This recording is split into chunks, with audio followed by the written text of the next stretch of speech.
does that mean that having left the PDP to the APC, the PDP will not have a huge challenge approaching the 2019 elections, particularly towards the re-election of the governor? We cannot have a huge challenge, even though towards the re-election of the governor. We will have a majority of the votes and the constitutional requirement to return Udom Emmanuel as governor. There is absolutely no doubt about that. Why did you say that confidently? Why would I say it? I know it.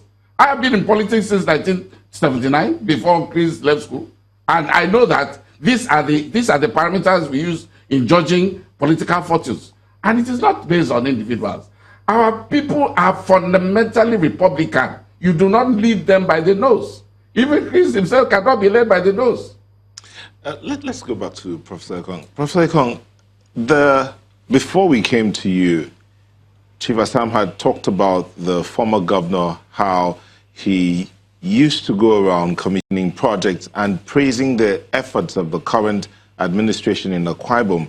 And he had told him about a year ago that he was going to leave the PDP. What's your position on that? I am very sure that Goswill never actually commissioned projects in Akwa Ibom. Goswill was commissioning projects in River State. And it was clearly 2 months ago when he addressed the people of Ikot that district. And the governor was there, and he said, look, you're not doing well with our people. The road I started, and I almost completed it, 5 kilometers to go for 3 years. You've not completed the road. The hotel that was commissioned, nobody is there. And a whole lot of things are not there. And he said, look, there's a problem. There's a problem. And that you have to look at it again. So it doesn't mean, I've not seen where Goswill was so at home with what was happening in governance in Akwa Ibom State. He knows what is. We know what is happening in Akwa Ibom State. We are not going to do elections in the radio or on television, and we are going to be on ground here. And I will want you to look at what happened yesterday at Ikot Stadium. The sea of heads that were there. Those people, nobody was paid to come.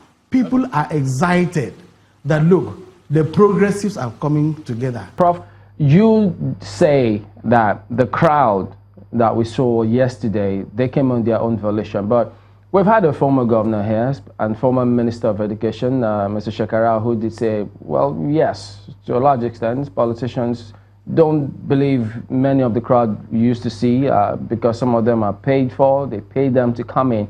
For this crowd specifically, are you categorically saying that there was no form of facilitation whatsoever to some of those who came for that rally?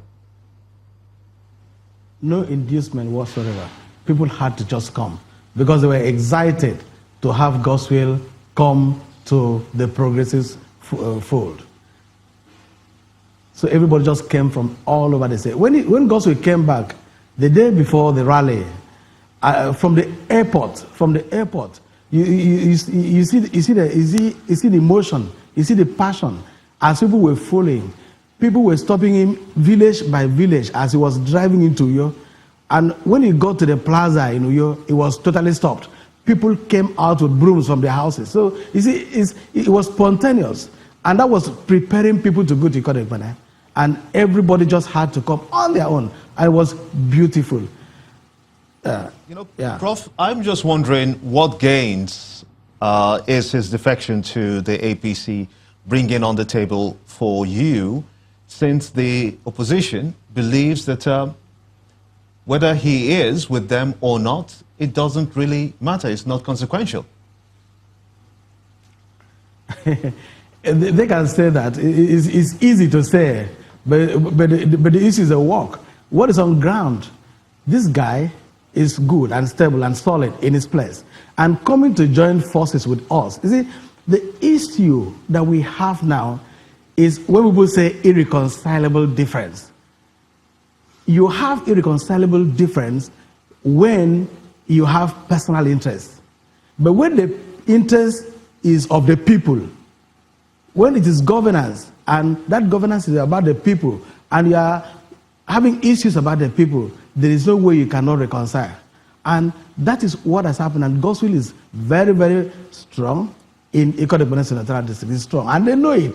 And they know with the movement of Godswill to APC that the state is now totally APC. And count the number of progressives who had moved to APC in Akwa Ibom State, then you will know we are there. But you also know that they say that politics now is not really about the numbers anymore, but about interests. So how can that crowd, according to you, translate into the massive support which you seek so much? You know, I had said earlier, I looked at the senatorial districts, which I tried to disaggregate, Ikot, Ekpene, Uyo, and Eke Senatorial District. For instance, you say the government is strong in Eke Senatorial District. You only talk about its local government because the 5 local governments of Oron are totally APC. You now have Sima Ikeru, who's the MD of NDDC, who is from Ikot, and the whole of that side is totally out. And even in its own local government, you're going to see a battleground there. Then when you talk about Uyo had been out for APC from time. And it's really going to be difficult for them to get. So let's look at this thing from that perspective. And I am not going to argue much on TV or on radio. But on the ground, that's where we're going to argue because we are going to bring out the votes. And the people are happy. The people are with APC and they are ready to move with us. Well, Chief Assam, concerning the crowd, you're not perturbed by the large crowd that you saw there? Which crowd? Your party is not perturbed by this? There was no crowd. Look, listen. If you, today, in Akwa Ibom, if you organize a local government event, you have more people than that. In my local government, in Naked local government, a member of the House of Assembly organized an event, more crowd. It is not if you want to sit here and presume that because of a crowd you win election. You just fooling yourself. So, if the party was not perturbed, why did then they have a counter one rally in Ridman College, in semi-correct local government area, trying to counter that particular move? The rally in Ridman College was Ikot local government event. It had nothing to do with the state. Why did they have to hold on the same day to counter saying that, look, Ikot stands with the governor? No, of course they do. I do not know when they planned their rally. You know, Godswill's defection came at short notice. These other people may have planned their rally, you know, and they couldn't cancel it because of Godswill's. And indeed, when you listen to Chris talking about irreconcilable differences, reconcilable differences, political differences, and so on, he talked about me being economical with the truth. Of course, Chris knows I am not economical with the truth, and he knows that if there is anybody he knows is who speaks the truth at all times, it's me. And this goes without saying. Chris has mentioned 3 people. Omana, himself, Udoidere, Sima Ikere, and so on and so forth. Of all these people, the only person who cannot sit on the same table to eat is Chris. I won't say more than that.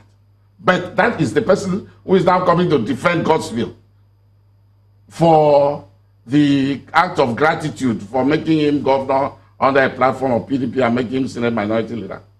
Of course, like I have said, he can go ahead and presume, assume, sit here, postulate, and so on and so forth.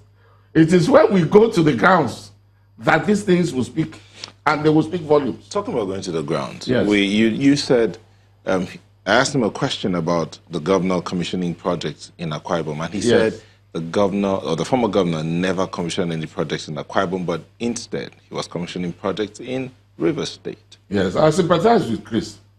Are you countering that? No, because he's just made a fool of himself.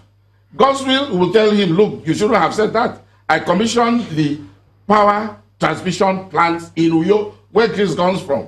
Not, I think it was in April or March or April this year. Not even a long time.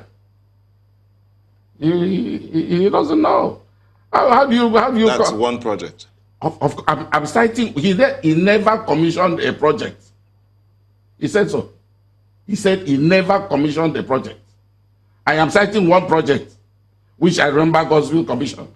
I don't need to cite more to debunk that kind of statement. But besides that one project, is there any reason why they should be holding on to the former governor in Akwa Ibom? Holding on to what? Yes, How? because the crowd that gathered there apparently came to celebrate him, from what he said. Well, you did not watch that group. You'll see a total disconnect between what was being said and what was happening in the crowd. First of all, what was being said? Tinubu came there with his broom and said, look, let's celebrate all the good things. Look at the infrastructure development. Look at this, look at that. That is the leader of APC. He said, you can say this. This was fantastic. And then Oshomole, the national chairman of the party, comes and says, APC or PDP finished the state in 60 years. And of course, when he said that, he did not remember that Godswill was governor for 8 of those 16 years. And what would you expect a crowd like that to come and listen to? To listen to the statements that Godswill made about his ability to move the people by the nose to APC in Akwa Ibom State.